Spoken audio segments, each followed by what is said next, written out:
कपालभाति का अभ्यास जितना ज़्यादा प्रचलित है और जितने ज़्यादा लोगों के द्वारा किया जाता है उतनी ही इसमें गलतियां भी की जाती हैं। कपालभाति का अभ्यास यदि आप कर रहे हैं तो इसका लाभ तो आपको जब मिलेगा तब मिलेगा, परंतु यदि गलत तरीके से कर रहे हैं या कुछ बातों का ध्यान न रखते हुए अभ्यास कर रहे हैं तो हानि आपको तुरंत ही देखने को मिल जाएगी और कई बारी ऐसी समस्याएं उत्पन्न हो जाती हैं जिनका समाधान ढूंढना बहुत मुश्किल हो जाता है।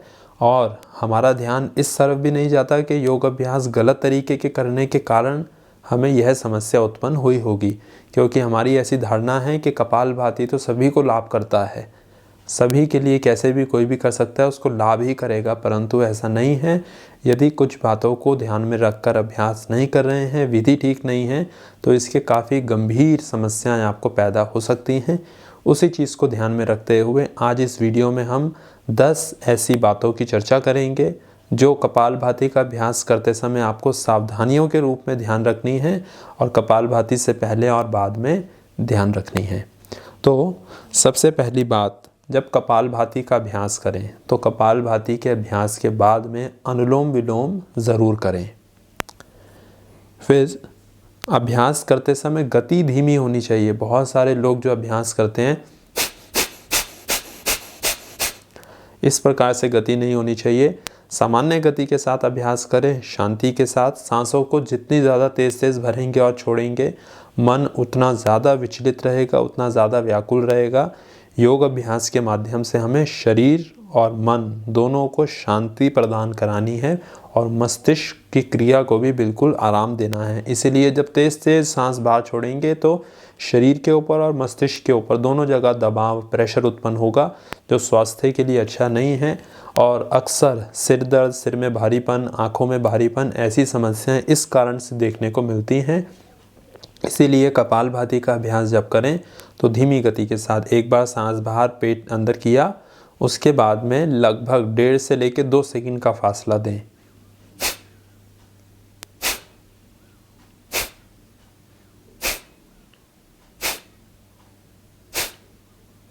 इस प्रकार से अभ्यास करें।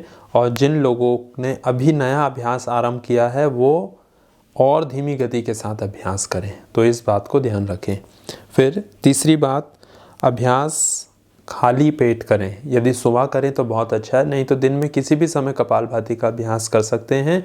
दिन में यदि किसी समय करें तो भोजन के कम से कम 3 घंटे के बाद अभ्यास करें। भोजन का रोटी, दाल, सब्जी, चावल, यह सब भोजन यदि आपने खाया है इसके कम से कम 3 घंटे के बाद। और यदि आपने एक केला, एक फल, थोड़ा सा ड्राई फ्रूट्स, थोड़ा सा कुछ इस प्रकार से कुछ खाया है तो उसके भी 40-45 मिनट के बाद ही कपालभाति का अभ्यास करें। फिर नाभि को रोकना नहीं है अपने अंदर जाके। बहुत सारे लोग जब अभ्यास करते हैं तो वह पेट को जब अंदर खींचते हैं तो अंदर रोक देते हैं, फिर थोड़ी देर बाद उसको ढीला छोड़ते हैं। इस प्रकार से अंदर नाभि को खींच के नहीं रखना। जैसे ही अंदर किया आपने नाभि को, पेट को, तुरंत छोड़ देना है। इस प्रकार से। 5वीं बात, कंधे ना हिले अभ्यास करते हुए। जब अभ्यास करते हैं तो अक्सर देखा जाता है, क्योंकि अभ्यास करने वाले व्यक्ति की तो आंखें बंद होती हैं, उसको स्वयं नहीं पता लगता, लेकिन जब सामने जो शिक्षक देखते हैं उनको अनुभव होता है कि कंधे इस प्रकार से हो रहे हैं, तो कंधे नहीं हिलने चाहिए। कंधे, कोहनियाँ, हाथ, गर्दन, गला बिल्कुल ढीला, सिर्फ नाभि अंदर, सांस बाहर, चेहरा बिल्कुल ढीला। इस प्रकार से। फिर 6ठी बात है कि अभ्यास करते हुए चेहरे को ढीला छोड़ के रखना है। अक्सर जब तेज़ सांस बाहर छोड़ने को कहा जाता है या गति के साथ सांस बाहर छोड़ने को, तो फेस के ऊपर प्रेशर बना देते हैं।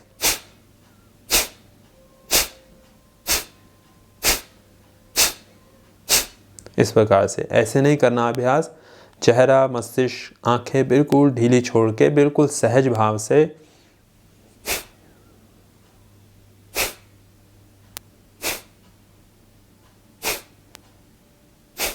इस प्रकार से शरीर की किसी भी मांसपेशी को खींचकर, पकड़कर या उसके ऊपर ताकत लगाकर अभ्यास को नहीं करना है।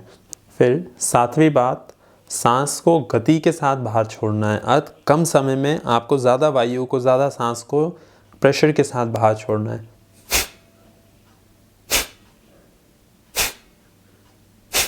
इस प्रकार से। दूसरा तरीका जो त्रुटि होती है, इसमें गलती होती है, वह